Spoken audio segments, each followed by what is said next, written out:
One of my favorite things that I've done the past few summers is take my kids to Legoland, Florida.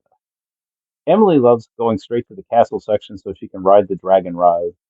Julie enjoys the apple fries, and I enjoy going to the shop. Not just to look at all the Lego, but particularly to look for Lego that's exclusive to Legoland or Lego I might not otherwise find in a regular store. And that's what 2 years ago led me to buy this set, 40574 Lego store. Now, I've got other models of a Lego store, but I didn't have this one. However, like a lot of these sets, I ended up just putting it on a shelf and never got around to building it. We went back to Legoland last summer and did a lot of the same things, including go to the shop. And then I thought, hey, I found this other Lego store that I didn't have. Except when I got home, it turns out I already did have it. Returning the set was not really an option, as we were 1,000 miles away.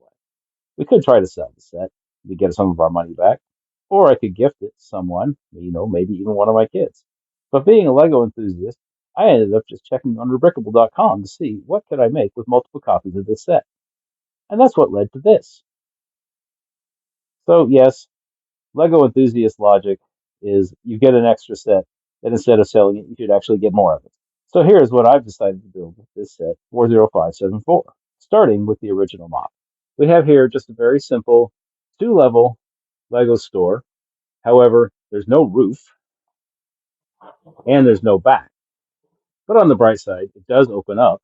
Here's here's how it looks from the front when you open it all up.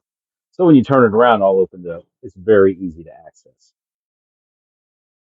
You've got your bottom level here. You've got your Lego sets displayed on one wall, and then you have your cashier station on the other.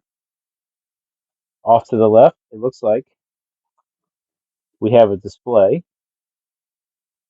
that look like the type of signs where kids can stand behind a little picture and have their face show up as the head of a giraffe or a tiger.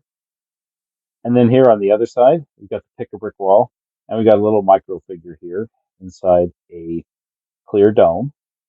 And then here on the upper level, which is accessed through this ladder, we've got the minifigure factory and a couple of micro scale models of a castle and a train. We have some more Lego sets on the wall here, and it looks like we've got a brick pit. Now, all of these details that you see on the bricks for the Lego sets or the graphics you see on the wall here, those are all stickers. In fact, this set has an insane number of stickers, 40 between two sheets for such a small set. But they do really make the model have the look and feel of a Lego store. Here we have Rebrickable Mock 156847 by Rebricked.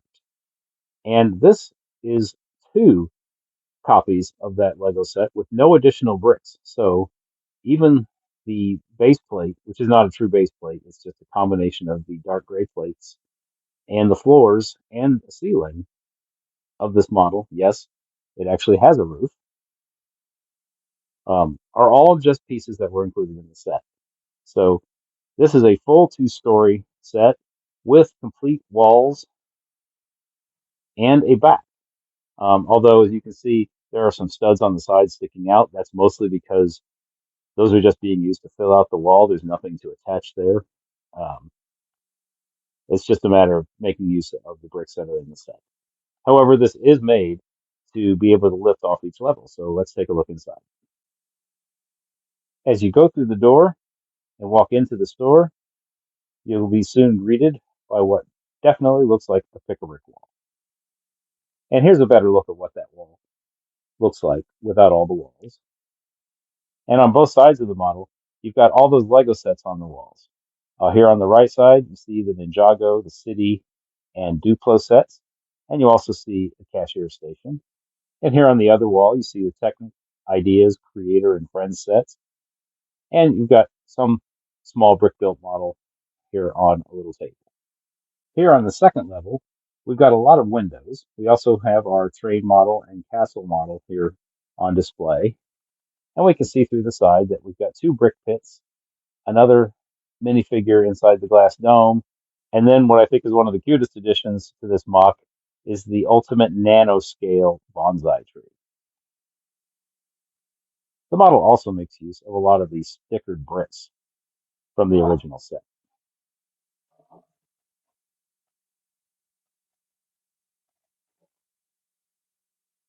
And then on the roof, we're just using some of the rest of the gray and yellow tiles, along with another one of the large stickered white tiles. And we even got a little bit of a chimney here. And then across the front, we use a lot of the one by one colored studs just to give that Lego vibe with all the bright colors and a couple more of the micro figures here on the corner. And finally, I thought I'd see what this mock looks like lit up. And I got to say, I think it looks really good. It gives off that bright feeling of being inside a Lego store.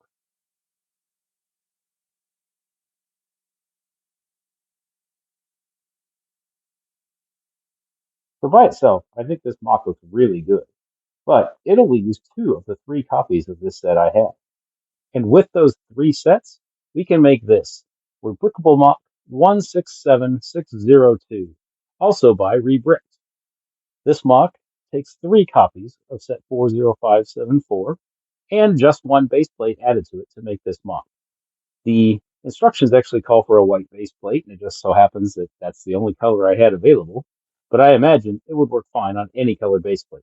I actually wanted to use a white base plate for this, and I'll show you why in just a little bit.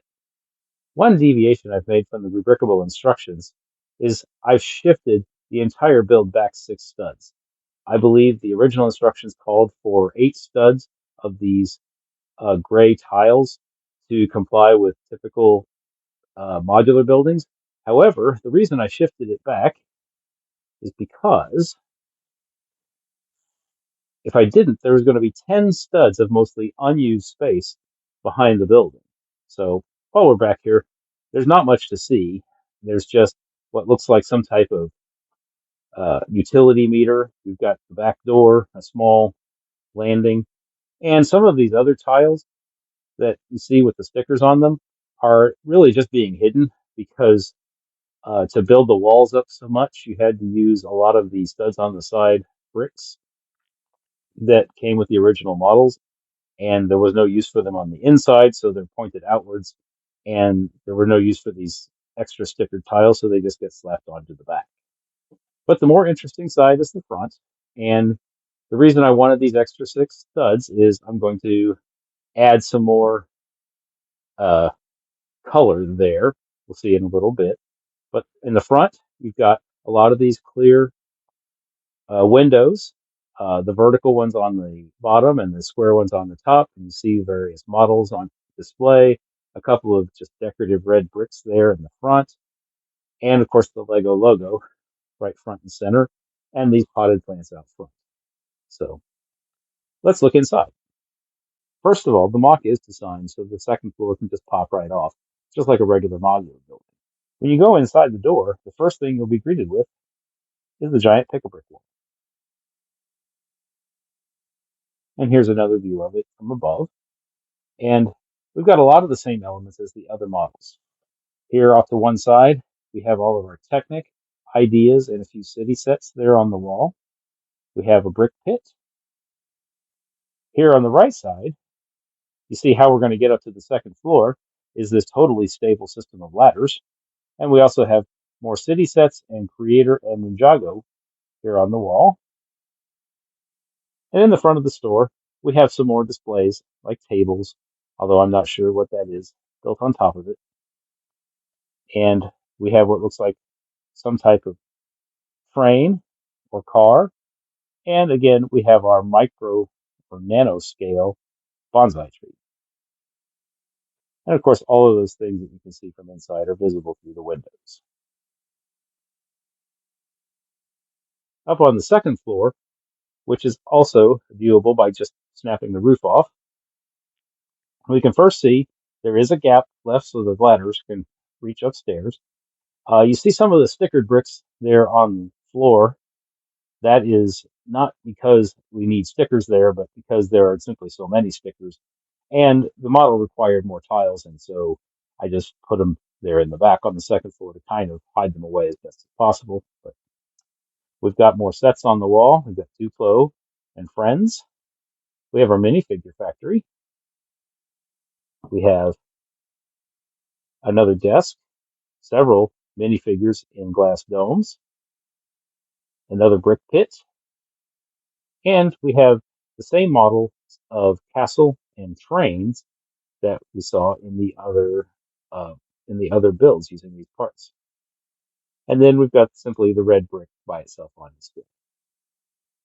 One thing I would like to point out, though, on the second floor here is there are some extra pieces on the bottom to help stabilize the floor, and that does make it a little bit tricky to build. And it causes you to end up with not an entirely stable surface to build on top of. So that was just something I had to be a little bit careful of while I was building.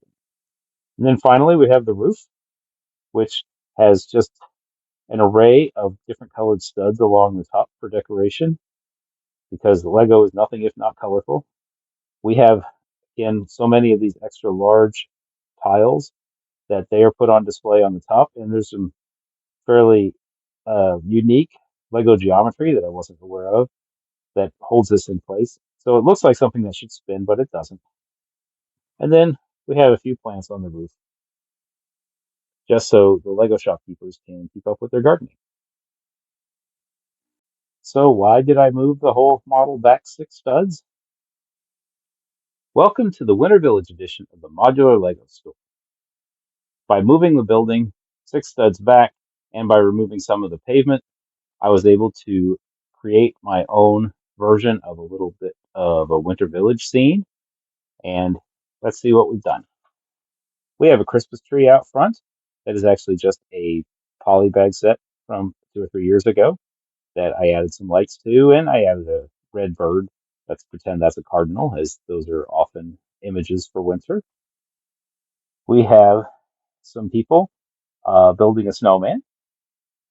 We have a snowboarder getting ready to go down a pretty steep hill, and somebody at the bottom, I think, is going to greet them with a snowball in the face. We have a couple of people who might be familiar to you, Brick Trains and Bricking News minifigure, who looks like he has just come out of the Lego store having visited the Pick-a-Brick wall. We have a light post in candy cane stripes with some advertising on it. And we have a bench in front of the Lego store with some advertising on it, but it looks like some snow has started to cover up at least part of the bench. We have another snowman, and it looks like someone else who is eager to get to the snowboarding hill. Over here, we have someone who looks like he is excited to go inside and buy himself a Lego set. Maybe he's going to get the new Winter Village post office. And then here we have another small Christmas tree and another bench with a little bit of snow on it. And it looks like somebody started to build a snowman. And then we have a couple more Winter Village people who are just here admiring the tree. One of those people seems to have really long ears. Then in front of the building, we added some branches. Looks like it's got some ice crystals on them. And we've got a few lights out front. If we move up to the roof area, you can see we've got lights out front. We've got some more decorations on the roof to let everyone know it's Christmas time. We've got a Christmas present, a tree, a candy cane, and a big snowflake. And of course, I also added lights to the inside so that everybody can see where all the fun Lego sets are. And finally, here's a look at the set completely lit up in a little bit darker room so you can see the effect of the lights a little bit better.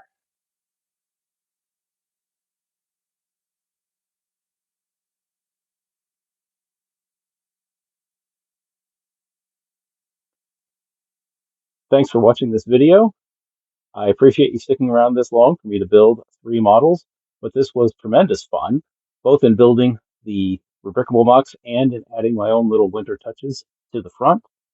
And I hope that if you are starting to build your winter building, that you have a wonderful time building. And remember that today is a good day to build.